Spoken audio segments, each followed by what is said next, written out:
اللہ اکبر اللہ اکبر۔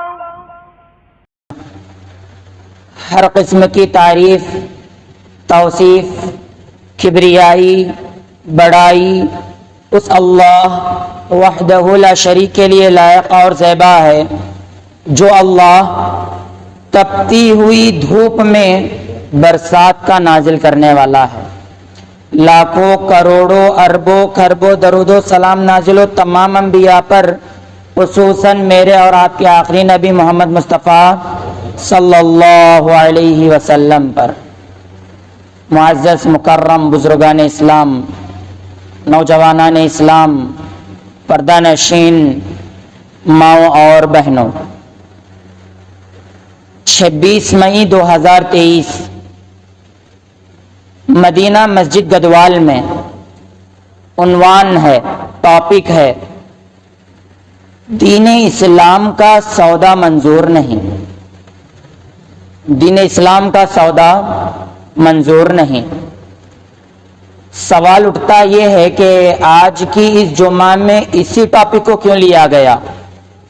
جواب یہ ہے کہ کہیں مسلمان مائیں اور بہنیں اسلام کو چھوڑ کر مرتد ہو رہی ہیں، تو کہیں نوجوان یہ محبت لو کے چکر میں اپنی آخرت برباد کر رہے ہیں،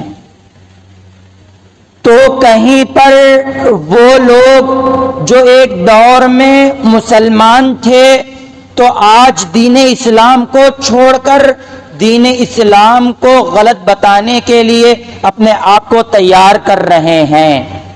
تو ایسی صورت میں دوسروں کو کہنے سے پہلے ضروری ہے کہ ہم جان لیں کہ ہم جس دین پر ہیں، جس اسلام پر ہیں، وہ کتنا ضروری ہے، وہ کتنا اہم ہے۔ مختلف باتیں کیے بغیر اپنی ٹاپک پر میں آتا ہوں۔ سب سے پہلے دیکھتے ہیں کہ اللہ کے نزدیک دین اسلام کیا ہے۔ اللہ رب العالمین نے سورہ نمبر 3 سورہ ال عمران کی آیت نمبر 19 میں ارشاد فرمایا، ان الدین عند اللہ الاسلام، یقیناً کوئی دین اللہ کے نزدیک ہے الاسلام، وہ دین اسلام ہے۔ اگر کسی دین کو اللہ رب العالمین نے اختیار کیا ہے، چنا ہے، تو وہ اسلام کے علاوہ کوئی اور دین نہیں۔ اس چیز کو اللہ رب العالمین نے دوسرے انداز میں، بھیانک انداز میں اس طرح ارشاد فرمایا، سورہ ال عمران سورہ نمبر 3 کی آیت نمبر 85 میں، وَمَن يَبْتَغِي غَيْرَ الْإِسْلَامِ دِينًا فَلَن يُقْبَلَ مِنْهُ وَهُوَ فِي الْآخِرَةِ مِنَ الْخَاسِرِينَ۔ اگر کوئی قیامت کے دن دین اسلام کے علاوہ کوئی اور دین لائے گا، وَمَن يَبْتَغِي غَيْرَ الْإِسْلَامِ دِينًا، اسلام کو چھوڑ کر کسی اور دین کو اختیار کرے گا، فَلَن يُقْبَلَ مِنْهُ، اس سے اس دین کو قبول نہیں کیا جائے گا، وَهُوَ فِي الْآخِرَةِ مِنَ الْخَاسِرِينَ، اور قیامت کے دن وہ نقصان اٹھانے والوں میں سے ہوگا۔ نقصان سورہ عصر میں یہی کہا گیا نا، والعصر، قسم ہے زمانے کی، ان الانسان لفی خسر، ہر انسان نقصان میں ہے۔ آدم علیہ السلام سے لے کر کے قیامت کے قریب پیدا ہونے والے آخری انسان تک ہر ایک نقصان میں ہے، سب کو ملا لیا گیا۔ لیکن آگے فرمایا گیا، الا الذین آمنوا، سوائے اس شخص کے جو ایمان لایا یعنی اسلام لایا، وعملوا الصالحات، اور نیک عمل کیا، وتواصوا بالحق وتواصوا بالصبر، حق کی دعوت دیا اور صبر کی تلقین کیا، نقصان میں ہیں۔ اگر اسلام کو چھوڑیں گے یا اسلام کو قبول نہیں کریں گے، نقصان میں دنیا کے بھی اور آخرت کے بھی۔ اللہ رب العالمین نے دین اسلام کو اپنے لیے پسند کیا ہے۔ جس دین پر، جس اسلام پر ہم گامزن ہیں نا، جس پر ہم عمل کر رہے ہیں نا، اللہ رب العالمین نے اس اسلام کو اپنے لیے پسند کیا ہے۔ اس اسلام سے اللہ رب العالمین راضی ہے۔ سورہ مائدہ سورہ نمبر 5 کی آیت نمبر 3 میں اللہ رب العالمین ارشاد فرماتے ہیں، اليوم اکملت لکم دینکم واتممت علیکم نعمتی ورضیت لکم الاسلام دینا. آج کے دن میں نے اسلام کو دین کو مکمل کر دیا. اليوم اکملت لکم دینکم, تمہارے لیے تمہارے دین کو مکمل کر دیا. اس میں کوئی چیز زیادہ بھی نہ کی جائے گی, اس میں کوئی چیز باہر بھی نہیں نکالی جائے گی, ٹوٹل کمپلیٹ. اگر کوئی اس میں کوئی چیز اپنے طرف سے ایڈ کرے گا نبی کی بغیر اجازت کے تو وہ مردود ہے. من عمل عملا لیس علیہ امرنا فہو مردود. عائشہ رضی اللہ عنہ کی حدیث ہے کہ جس کسی نے ایسا عمل کیا جس پر ہمارا امر نہ ہو, ہمارے اسٹیمپ, ہمارا مدرا نہ ہو, تو وہ مردود ہے. اليوم اکملت لکم دینکم واتممت علیکم نعمتی, اور میں نے اپنی نعمت اسلام کو مکمل کر دیا ہے. واتممت علیکم نعمتی ورضیت لکم الاسلام دینا, اور میں تمہارے لیے دین اسلام کے لیے راضی ہو گیا. تمہیں دین اسلام کو دے کر کے اس دین اسلام کے مسئلے میں میں راضی ہو گیا. ورضیت, اور میں راضی ہو گیا. ورضیت لکم الاسلام, تمہارے لیے دین اسلام کو منتخب کر کے. سبحان اللہ. اچھا, کیا ہم اس دین اسلام سے راضی ہیں؟ ہر روز صبح اور شام 3 مرتبہ دعا پڑھنا ہے نا. کتنا پڑھتے ہیں؟ فجر کی نمازیں ڈوم بستروں میں ہیں, انا للہ و انا الیہ راجعون. کیا فجر کی بات کی, کیا فجر کے بعد کی یا صبح کی دعائیں پڑھتے ہیں؟ کون سی دعا ہے؟ ابو سعید خدری رضی اللہ عنہ فرماتے ہیں من قال رضیت باللہ ربا وبالاسلام دینا وبمحمد نبیا وجبت علیہ الجنہ. جس نے کہہ دیا رضیت باللہ ربا, اللہ کے رب ہونے پر میں راضی ہو گیا, اسلام کے دین ہونے پر میں راضی ہو گیا, محمد مصطفیٰ صلی اللہ علیہ وسلم کے نبی ہونے پر میں راضی ہو گیا, اس پر جنت واجب ہے. کیا اس کے مطابق ہماری زندگی چل رہی ہے؟ رمضان گزرا, رمضان کے مسلمان تھے, رمضان گزرا, رمضان کے مسلمان تھے, اس کے بعد مسجدیں خالی ہو گئیں, مسجدوں میں صفوں میں صرف 1 یا 1.5 صف مسلمان. واہ رے مسلمان, تیری مسلمانی. اللہ رب العالمین نے جس دین سے اللہ رب العالمین راضی ہوا, اسی دین سے راضی ہونے کا اللہ کے رسول صلی اللہ علیہ وسلم نے ہمیں دعا بھی سکھلائی. رضیت باللہ ربا وبالاسلام دینا وبمحمد نبیا. کیا واقعی ہم دین اسلام کو اس کے طریقے سے عمل کر رہے ہیں؟ ہاں, ہم یہی کہیں گے کہ ہاں ہم راضی ہو گئے. اللہ کو اپنا رب بنا کر کے, نبی اکرم صلی اللہ علیہ وسلم کو آخری نبی بنا کر کے, اور اسلام کو اپنا دین بنا کر کے ہم راضی ہو گئے. اچھا, یہ تو اللہ کا مسئلہ تھا, ہم نے دعا میں پیش کیا. لیکن ایک بات یہ ہے کہ دودھ پیتے بچے کو برداشت نہیں کہ وہ دین اسلام چھوڑ کر کے کسی کافر کے راستے پر جائے. دودھ پیتے بچے کو اللہ رب العالمین نے بچوں کے تعلق سے نبی اکرم صلی اللہ علیہ وسلم نے ارشاد فرمایا, صحیح بخاری حدیث نمبر 1385, ابو ہریرہ رضی اللہ عنہ سے مروی ہے, کل مولود یولد علی الفطرہ فابواہ یہودانہ او ینصرانہ او یمجسانہ. ہر بچہ جب اس کی پیدائش ہوتی ہے تو وہ فطرت پر پیدا ہوتا ہے. فطرت یعنی دین اسلام پر ہی پیدا ہوتا ہے. بس اس کے ماں باپ یا تو اسے یہودی بناتے ہیں, اگر ماں باپ نصرانی ہیں تو اسے عیسائی بناتے ہیں, اگر ماں باپ مجوسی ہیں تو اسے آگ کی عبادت کرنے والا بناتے ہیں. ماں باپ کی بڑی ذمہ داری بتلائی گئی. لیکن آئیے ایک ایسا واقعہ پیش کرتا ہوں کہ دودھ پیتے بچے کو بھی یہ برداشت نہیں کہ وہ کسی اور دین کو اختیار کرے اسلام کو چھوڑ کر کے. کیا دلیل ہے؟ ابو ہریرہ رضی اللہ عنہ سے مروی ہے, نبی اکرم صلی اللہ علیہ وسلم نے ارشاد فرمایا, ایک واقعے کا ذکر کیا. بنی اسرائیل کے عوام میں سے ایک عورت, ایک خاتون اپنے شیر خوار بچے کو دودھ پلا رہی تھی. اپنے ایک بچے کو دودھ پلا رہی تھی. اس نے دعا کی, دودھ پلا رہی ہے, اتنے میں دیکھتی ہے گھوڑے پر ایک جوان بڑی شان و شوکت کے ساتھ بہترین لباس میں بڑے سینہ تان کر کے آ رہا ہے، ماں ہے، دنیا کو دیکھ کر کے ماں نے دعا کیا، وہ ماں دعا کر رہی ہے اپنے بچے کے لیے، اس جوان کو دیکھ کر کے جو گھوڑے پر آ رہا ہے، دعا کیا کرتی ہے؟ اللہم لا تمت ابنی حتی یکون مثل ھذا، اے اللہ میرے بچے کو اس وقت تک موت نہ دینا جب تک کہ میرا بچہ اس جیسا نہ ہو جائے۔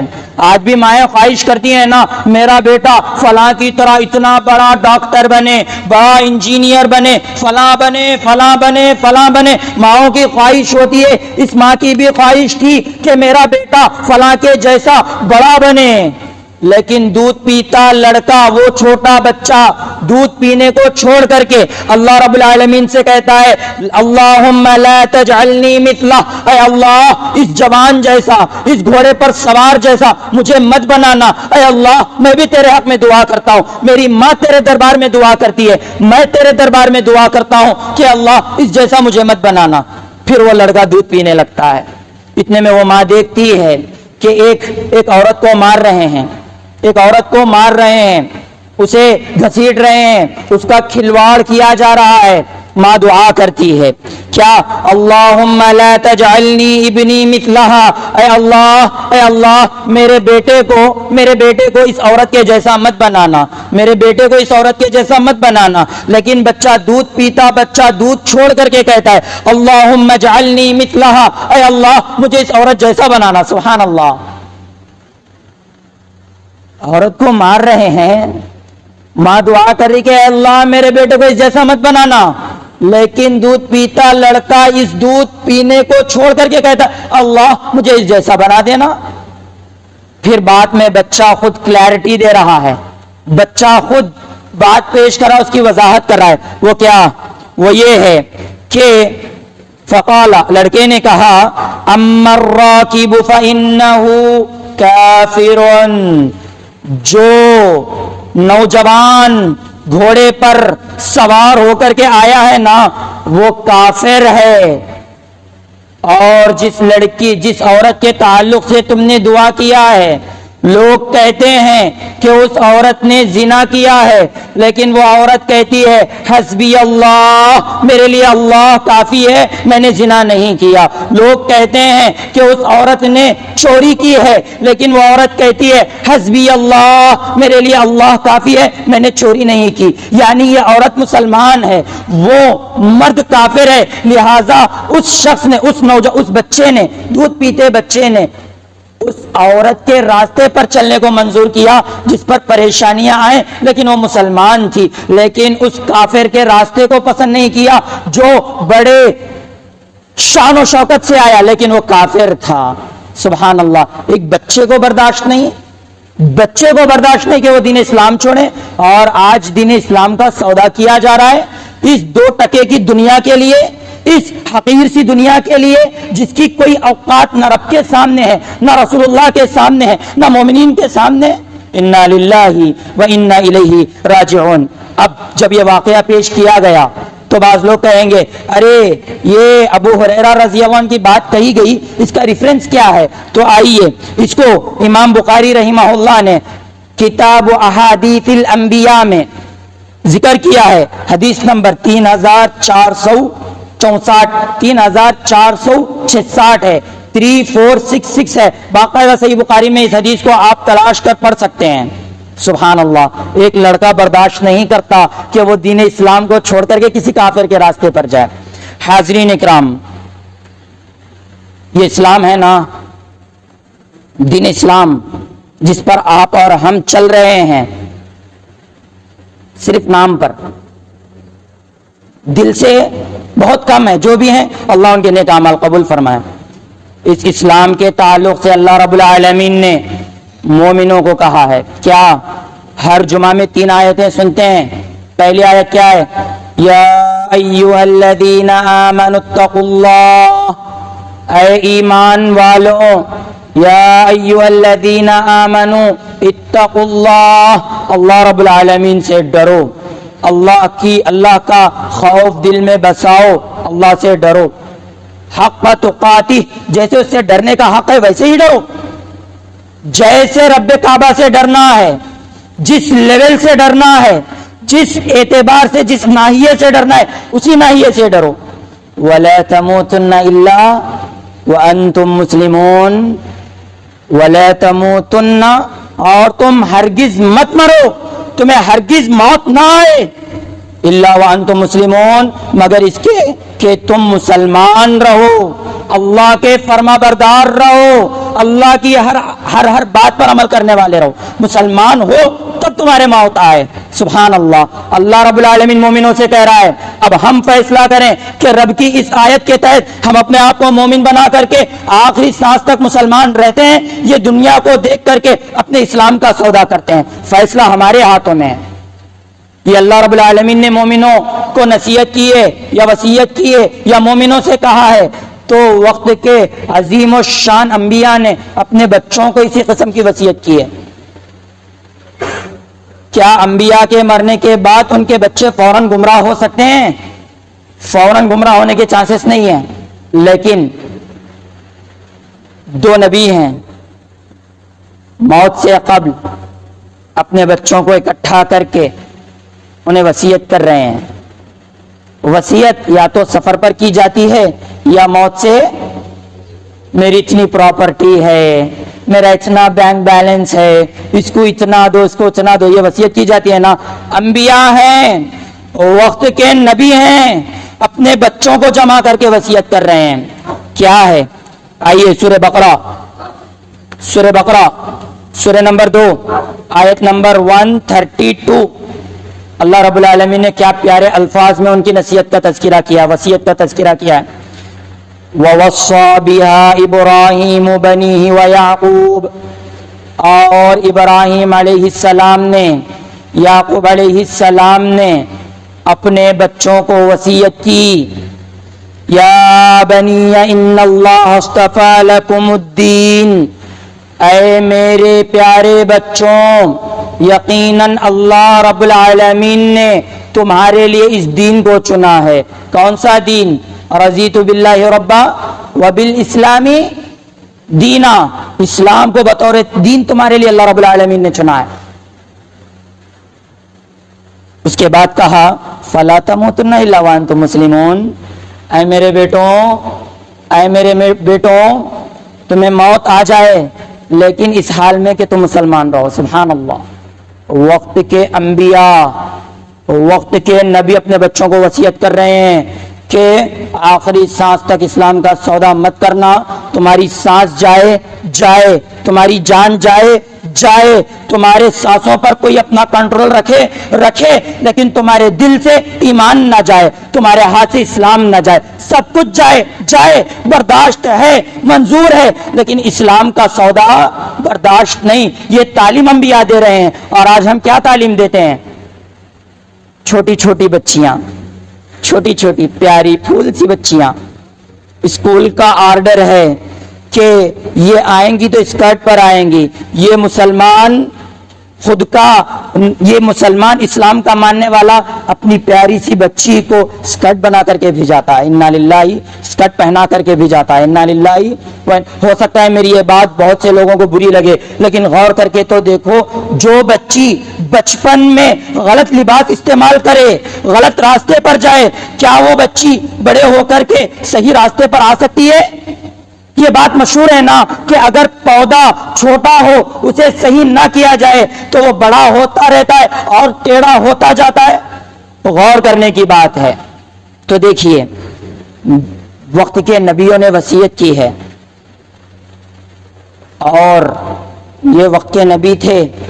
آئیے، انبیاء علیہ الصلوۃ والسلام، صحابہ کرام کا کیا مسئلہ تھا. جنگ تبوک میں 3 صحابہ پیچھے ہو گئے، جنگ میں شریک نہیں ہوئے.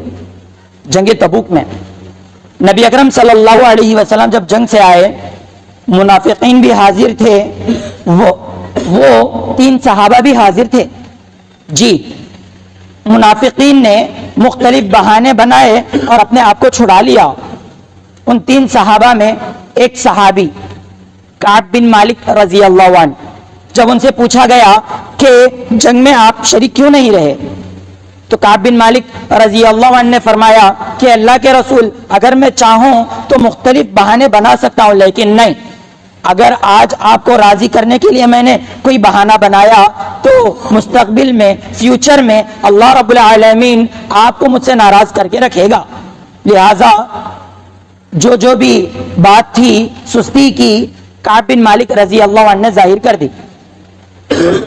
اللہ رب العالمین کی جانب سے اعلان آ گیا کہ ان سے قطع تعلق کیا جائے، کوئی ان سے گفتگو نہیں کرے گا، کوئی ان سے، کیا معمولی بات، نبی درمیان موجود ہیں لیکن نبی گفتگو نہ کریں، کیا معمولی بات ہے؟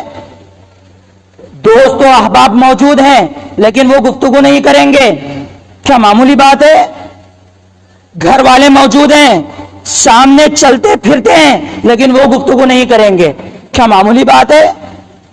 دو صحابی تو اپنے گھر میں لاک ہو گئے، اپنے آپ کو گھر کے جیل میں لاک کر لیا، لیکن کعب بن مالک رضی اللہ عنہ فرماتے ہیں کہ میں تھوڑا ہمت والا تھا، میں تمام مسلمانوں کے ساتھ مسجد میں جا کر کے نماز ادا کرتا تھا، نبی کو سلام کیا کرتا تھا، بازاروں میں جاتا تھا، لیکن ماجرا یہ ہے کہ کوئی مجھ سے گفتگو، کوئی مجھ سے بات چیت، کوئی مجھ سے کلام نہیں کرتا تھا۔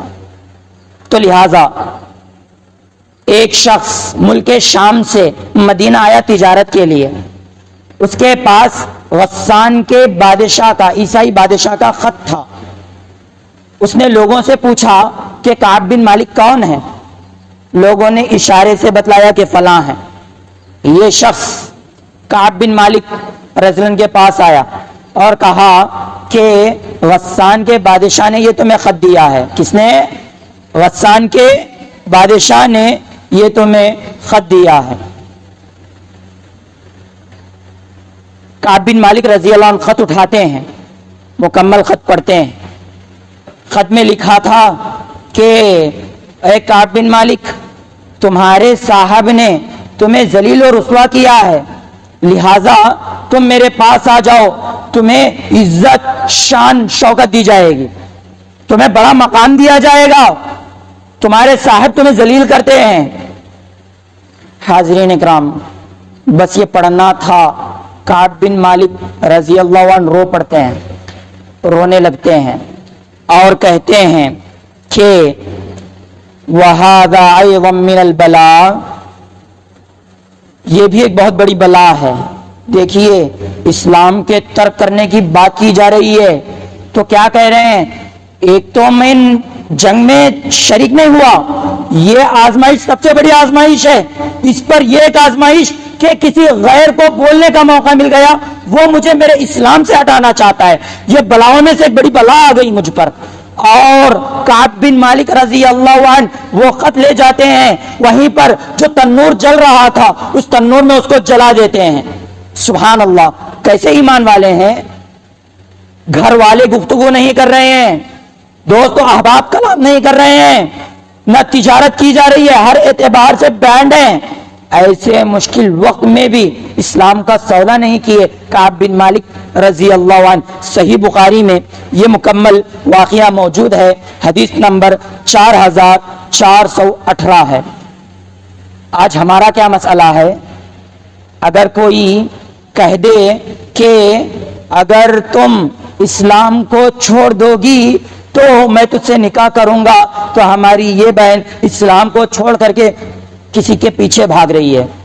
ہمارا کوئی بھائی کسی لڑکی کے پیچھے پڑا ہے، اگر وہ کہہ دے کہ تو دین اسلام کو چھوڑ دے، تو فلاں بن جا، فلاں بن جا، تو یہ دین اسلام کو چھوڑ کر کے اس لڑکی کے پیچھے بھاگ رہا ہے۔ یہ اسلام جو تم مان رہے ہو، وہ اسلام جو صحابہ مان رہے ہیں کہ سب کچھ قربان ہو جائے، لیکن دین اسلام کا سودا منظور نہیں ہے۔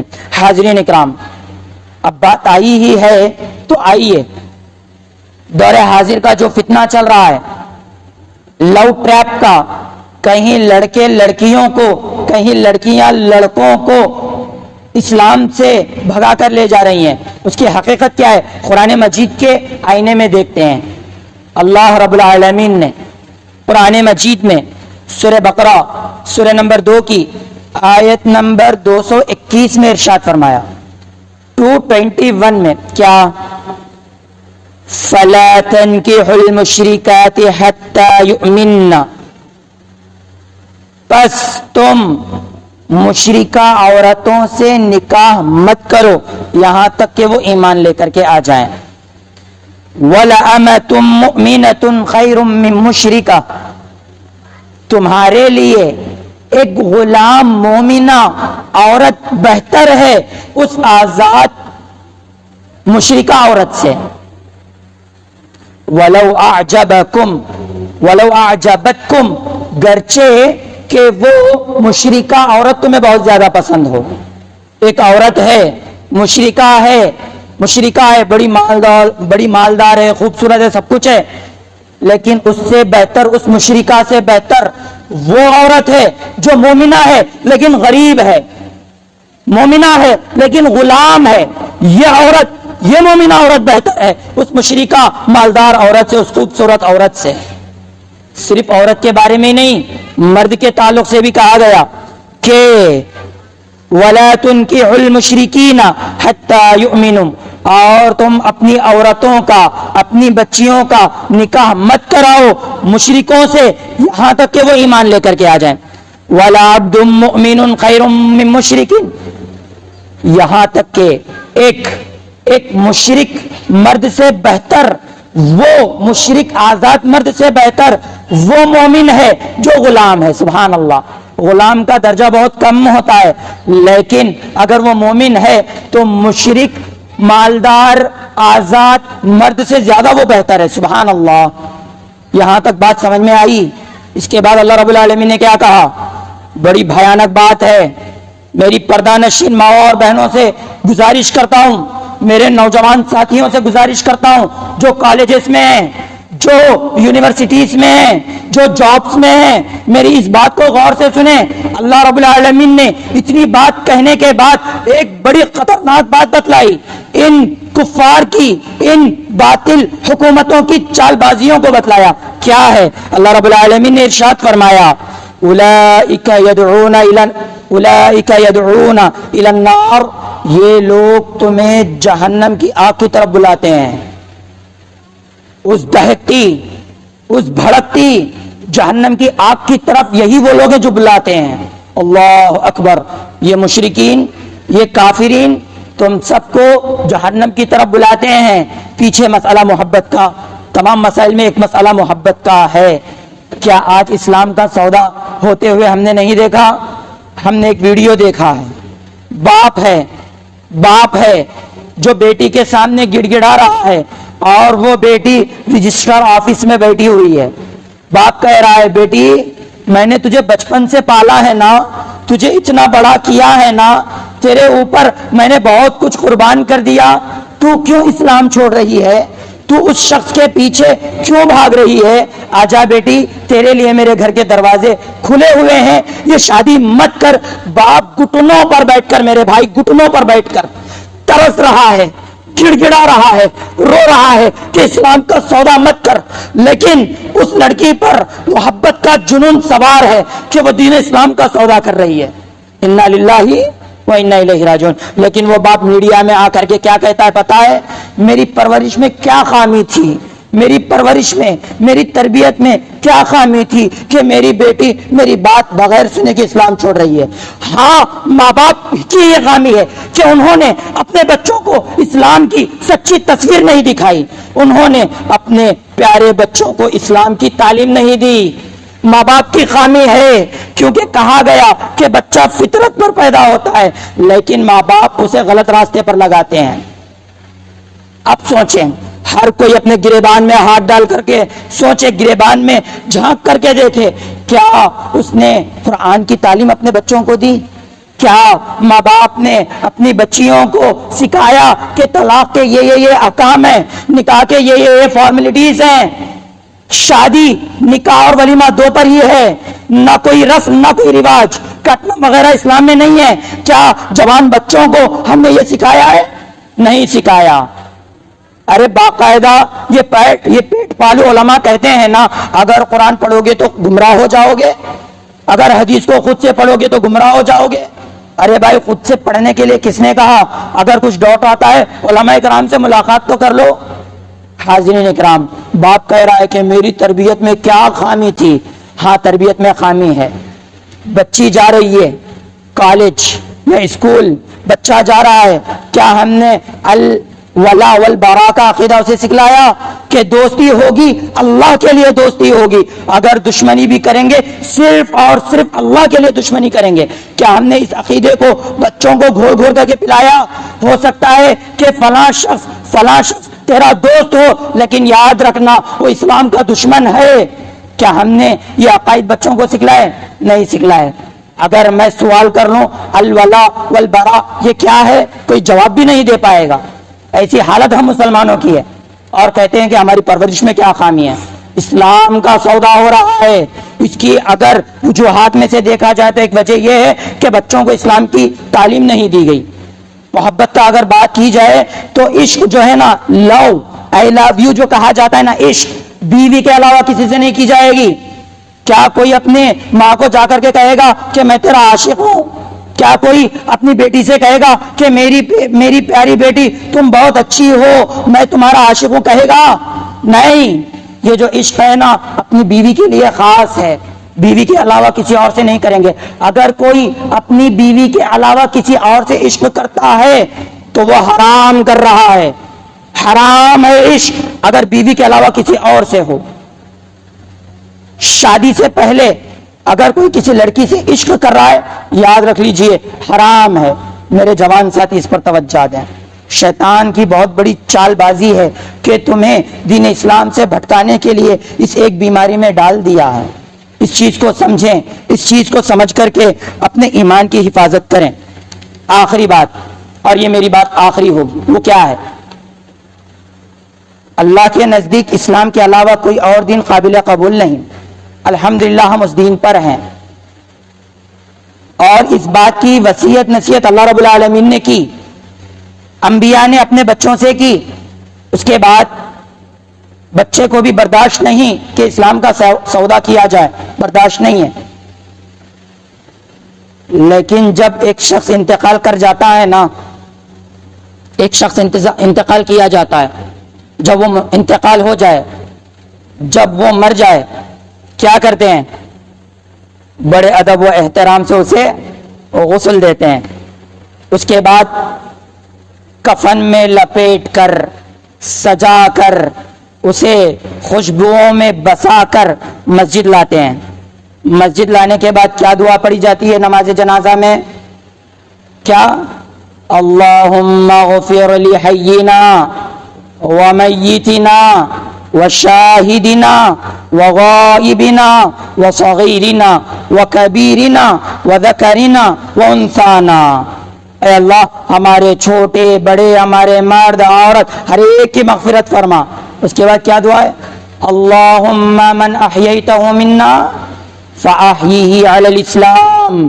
اللہم، اے اللہ، من احییتہ منا، جو ہم میں زندہ ہیں، باحیات ہیں۔ یہ تو ایک شخص ہے جو اس دنیا سے رخصت ہو چکا، جو ہم میں زندہ ہیں۔ اللہم من احییتہ منا فاحیہ علی الاسلام، اسے اسلام پر ہی زندہ رکھ۔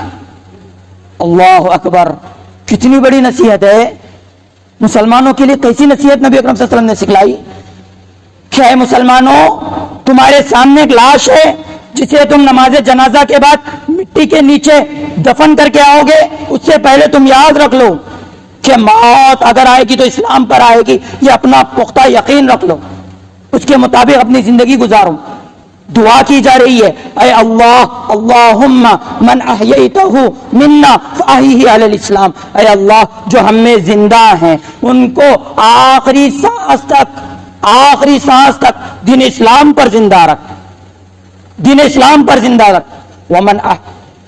ومن احییتہ منا فاحیہ علی الاسلام ومن توفیتہ منا فتوفہ علی الایمان، اور جو ہم میں آج زندہ ہیں، موت آنا یقینی ہے، اور جس کو موت آئے گی اے اللہ اس کو ایمان کی حالت میں موت عطا فرما۔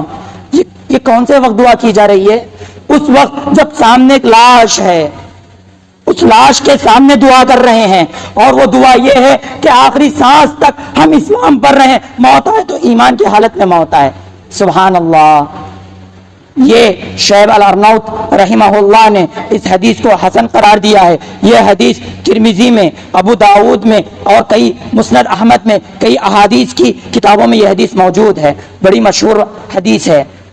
کیا ہم نے کبھی غور کیا کہ نبی اکرم صلی اللہ علیہ وسلم کسی کی وفات پر جو دعا سکھلا رہے ہیں اس میں خود زندوں کے لیے بھی دعا رکھے ہیں؟ سبحان اللہ۔ غور کرنے کی بات ہے، سمجھنے کی بات ہے۔ یہ اسلام کھیل تماشا نہیں ہے۔ اللہ جسے چاہتا ہے اسے اسلام کی نعمت دیتا ہے۔ اب سوچئے، اللہ نے ہمیں پسند کیا، اللہ نے ہمیں یہ نعمت عطا کی، تو ہم اس کی کیسے حفاظت کرنا ہے؟ تھوڑا سوچئے۔ انک لا تہدی من احببت ولکن اللہ یہدی من یشاء۔ ابو طالب کی وفات پر آیت نازل ہو رہی ہے کہ اے نبی اکرم صلی اللہ علیہ وسلم، آپ جس کو چاہتے ہیں اس کو ہدایت نہیں دے سکتے۔ سورہ قصص کی آیت نمبر 56 ہے، آپ جس کو چاہتے ہیں اس کو ہدایت نہیں دے سکتے، آپ جس کو پسند کریں ان کو ہدایت نہیں دے سکتے۔ ہاں، اللہ جس کو چاہتا ہے اس کو ہدایت دیتا ہے، کیونکہ اللہ جانتا ہے کون ہدایت یافتہ ہے۔ اللہ رب العالمین نے ہمیں ہدایت یافتہ جانا، اس وجہ سے ہمیں اسلام کی نعمت عطا کیا ہے۔ اب ہم اس نعمت کو ایزی لے لیں، نیگلیکٹ لے لیں، لائٹ لے لیں، تو ہم سے بڑا بدبخت، ہم سے بڑا کمبخت، ہم سے بڑا کمظرف، ہم سے بڑا نادان کوئی اور نہیں ہو سکتا۔ تو آخر میں کہنے کا یہی مقصد ہے کہ جان جائے ہمیں پرواہ نہیں، ہماری سانسیں چھین لی جائیں ہمیں پرواہ نہیں، لیکن انشاءاللہ آخری سانس تک ہم اسلام کا سودا نہیں کریں گے، انشاءاللہ نہیں کریں گے۔ اور اللہ سے بھی یہی دعا کرتے ہیں، اللہم من احییتہ منا فاحیہ علی الاسلام۔ اے اللہ، جو ہم میں زندہ ہیں ان تمام کو آخری سانس تک اسلام پر زندہ رکھ، آمین۔ اللہم من احییتہ منا فاحیہ علی الاسلام ومن توفیتہ منا فتوفہ علی الایمان۔ اے اللہ، ہم میں جو موت کے قریب پہنچ چکے ہیں، موت آنے والی ہے، ان تمام کو موت ایمان کی حالت میں عطا فرما، آمین۔ وآخر دعوانا ان الحمدللہ رب العالمین۔ اللہم صلی علی محمد وعلی آل محمد كما صليت على إبراهيم وعلى آل إبراهيم إنك حميد مجيد. اللهم بارك على محمد وعلى آل محمد كما باركت على إبراهيم وعلى آل إبراهيم إنك حميد مجيد. خطبہ ثانی، نبی اکرم صلی اللہ علیہ وسلم ایک نصیحت کیا کرتے تھے۔ عام طور پر نبی اکرم صلی اللہ علیہ وسلم یہ نصیحت کرتے تھے، اس میں سے ایک نصیحت یہ ہے، اتقوا اللہ حیثما کنتم، اتقوا اللہ حیثما کنتم، تم جہاں کہیں بھی رہو اللہ سے ڈرو، اللہ کا تقوی دل میں بساؤ۔ میں آپ سے سوال کرنا چاہتا ہوں، کیا رمضان کا مہینہ کیا ایک ہی مہینہ ہے جس میں اللہ سے ڈرا جائے؟ باقی کے 11 مہینے اللہ سے ڈرنے کے نہیں ہیں؟ دل میں جواب دے لیں، آپ کا دل جواب دے گا، گواہی دے گا کہ زندگی کا ہر ہر لمحہ، سال کا ہر ہر منٹ اللہ رب العالمین سے ڈرنے کا ہے۔ تو کیا بات ہے کہ رمضان کا مہینہ گزر جاتا ہے، لیکن جیسے ہی رمضان چلا جاتا ہے مسجد سے مصلی بھی غائب ہو جاتے ہیں، مسجد سے بچے بھی غائب ہو جاتے ہیں، مسجد سے جوان بھی دور ہو جاتے ہیں۔ کیا ماجرا ہے؟ کیا معاملہ ہے؟ ہاں، اس کا جواب یہ ہے کہ رمضان میں جو عبادتیں کی گئی ہیں، جو روزے رکھے گئے ہیں، جو تراویح پڑھی گئی ہے، جو نمازیں ادا کیے گئے ہیں، جو دعائیں کیے گئے ہیں، وہ صرف رمضان کی حد تک تھے، رمضان کے بعد نہیں تھے۔ ہم نے اس رمضان میں اپنے آپ کی تربیت نہیں کی تھی، یہی جواب ملتا ہے۔ تو میرے عزیز ساتھیوں، تقوی یہ نہیں کہ صرف ایک مہینہ اختیار کیا جائے، تقوی یہ ہے کہ جب جب موقع ملے، جب جب گناہ سامنے آ جائے تو رب کے ڈر سے اس گناہ کو چھوڑ دیا جائے، یہ تقوی ہے۔ نماز کا وقت ہو تو تمام مصروفیات کو بازو رکھ کر کے رب کے لیے، رب کی عبادت کے لیے اپنے آپ کو تیار کرنا، شیطان کی مخالفت کرتے ہوئے، اپنے نفس سے جنگ کرتے ہوئے مسجد حاضر ہونا، جماعت سے نماز ادا کرنا، یہ تقوی ہے۔ تھوڑی اس بات کو سمجھیے نا۔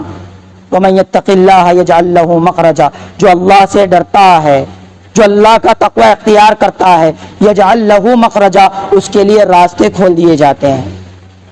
اور اسے ایسی جگہ سے رزق پہنچایا جاتا ہے جس کا وہ گمان بھی نہیں کر سکتا۔ حاضرین اکرام، چلیے صاحب باتیں بازو رکھیے، جمعہ کا مسئلہ کیا ہے؟ اپنی پوری مصروفیات 12:45 بجے بند کرتے ہیں، 1 بجے تک گھر پہنچتے ہیں، 1:15 تک تیار ہو کر کے مسجد آتے ہیں، تو 1:20 1:25 تک امام صاحب کا 5 10 15 منٹ کا خطبہ سن لیتے ہیں، نماز پڑھ کر کے جاتے ہیں۔ کیا یہ تقویٰ ہے؟